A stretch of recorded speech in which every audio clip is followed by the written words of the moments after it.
Tere õhtust, minu nimi on Jürgo Aus ja alustan sellega, et mul on hea meel, et ma olen siin. Et ma olen elus terve ja et ma olen leidnud selle majaka jälle, mis on andnud mulle võimaluse Jumalat teenida ja seda teed käia. Sissejuhatuseks nii palju, et kõigepealt siis räägin oma natukene elust, oma emast. Temast on väga suur panus selleks, et ma täna olen siin ja siis natuke sellest ka, et mis mulle elu on nagu selle aastaga, kui ma olen tagasi tulnud, on andnud. Alustan sellega, et 20-aastaselt otsustasin siis elutoos samamoodi anda Jumalale ja hakkasin kohe käima kirikus ja teenima teda aga siis ikkagi noorpõlvest tulid erinevad ahvatlused ja soovid ja kerge taganemine, mis lõppes sellega, et 2009 ma tegin otsuse, et ma tahan elada sellise elu, nagu ma tahan. Ja siis sealt edasi läks, nagu ta läks. Ja ka aasta tagasi siis otsustasin, et nüüd on kõik.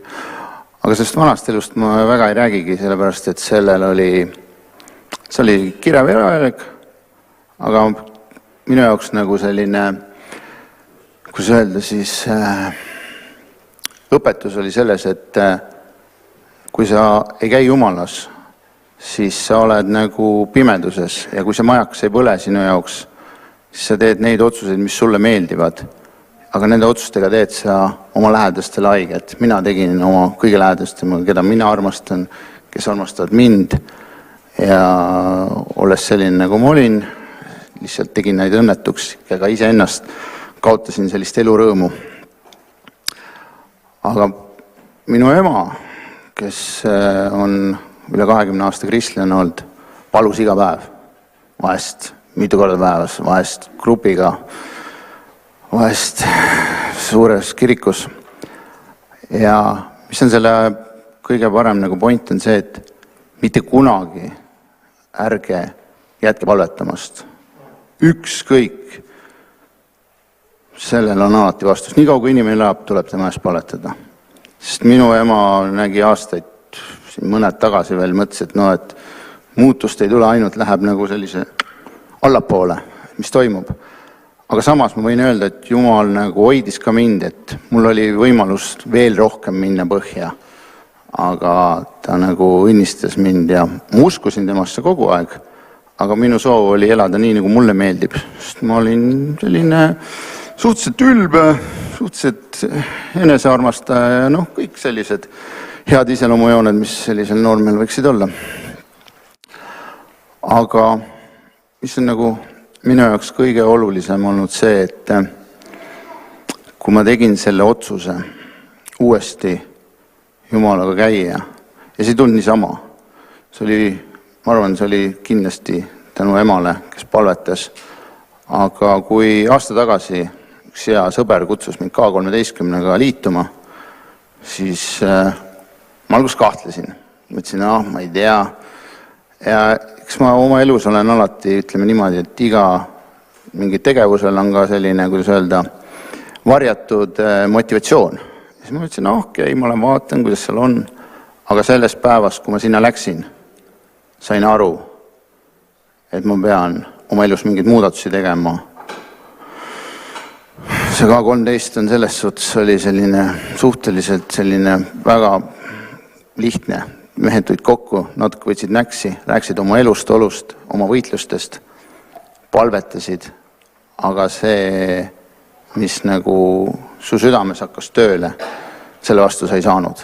Sul oligi valita, kas sa liigud sellest ees või sa jääd oma otsuste ja tegevuste juurde tagasi. Ja siis peale seda ma läksin kohe meestekale ja kõik see andis jälle uue tugevuse. Ma läksin kirikusse ja kui mul oli, mäletan, ma läksin esimest kord üle 15 aastas, läksin armulauale ja panin kõik oma patud maha, mis ma teadsin. Muidugi neid võis veel olla, aga mis ma teadsin. Ja sealt hakkas selline tugev kasv pihta, nagu kus ma tundsin, et Jumal on mind uuesti võtnud vastu ja hakanud mulle andma sellist tarkust ja seda armu, sest see vana elu oli võtnud mult elurõõmu. Mu noorem tütar ütles ilusti, et sul on depressioon. Ütlesin, jah, sellisel juhul, kui mul on depressioon, on Jumal mind parandanud. Mul enam ei ole seda. Ma olen õnnelik inimene. Tunnen rõõmu väikestest asjadest, millest ma ennem ei tundnud. Ja see kõik on jätnud nagu selles suhtes see vana elu, nagu me arvame, alati jätab jälje, aga Jumal saab kustutada selle. Ja võt see on selline arm, mida ei suuda ükski depressiooni ravim ega mitte midagi pakkuda. Ja ma räägin, ma olen õnnelik mees, sest oma elu jooksul, mis ma tegin, ma olin tegelikult kõik maha mänginud. Aga Jumal on mulle kõik tagasi andnud. Mul on kõik olemas. Ja võt see ongi see, mis on see, et kui sa puhta südamega lähed Jumala juurde ja palud andeks ja ütled, et Jumal, palun tule, aita, Jeesus, tule, puhasta mind. Ole armuline mulle ja anna mulle tarkust, õpeta mind, kuidas ma peaksin tegutsema, käituma. Ja selle tulemusena mul ongi see au olla siin laval, rääkida oma tunnistus. Ma olen tänulik väga oma vanematele, eriti emale, tõeline jackpot, tõsine, see pole vaja üldse lotovõitu võita, kui sul on sellised vanemad. Ma tõesti loodan, et Jumal annab neile pikka eluiga. Mis ma tahan öelda? Ma tahan öelda seda, et kui te olete elus mingisuguses positsioonis ja kõik tundub nagu selline ikkagi tuim ja mõtetu ja kui te vähegi Jumalat tunnete, siis tasub uuesti see käsi sinna anda ja seda majakat uuesti seda valgust vaatama, sest me käime kogu aeg rajal ja maailm tõmbab mind ka igapäevaselt.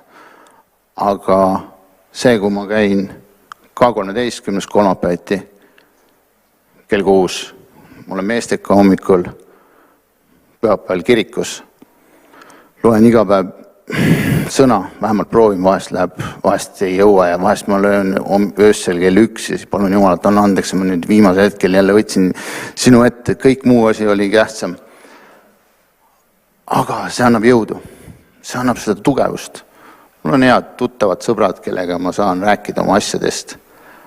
Mul enam ei ole vaja seda maailmas nagu olla, nagu ma vanasti tahtsin olla. Ja see teeb sellise rõõmutunde. Sa saad aru sellest eluaimust. Sa tahad elada rohkem. Sa tahad teha asja rohkem. Ja ütlen veel kord. Leidke Jumal uuesti üles. Mina leidsin. Ja see on, mina hoian hammastega kinni sellest. Reaalselt ka. Mu isa ütles ilusti. Poheks hüppasin nüüd vaguni viimasele vagunile, et ära enam maha hüppa. Ma ütlesin, enam ei hüppa maha. Nüüd ma olen, elu on nii palju kogemusi and, enam maha ei taha hüpata. Et jah, saan öelda ainult seda, et ma tunnen, et Jumal armastab mind. Ta armastab minu lähedasi. Ja nüüd ma lihtsalt tunnen seda, et ma pean lihtsalt edasi jätkama. Jumal on muutnud mind aasta jooksul selles suhtes väga palju, et ma olen ausam inimene olnud. Ma ei valeta enam nii palju. Ma ei keeruta, ma oma tööst teen teistmoodi asju.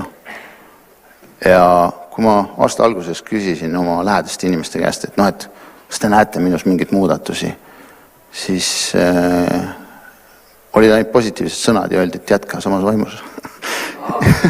Nii et ainult koos Jumalaga ilma selleta ma kahjuks ei saa.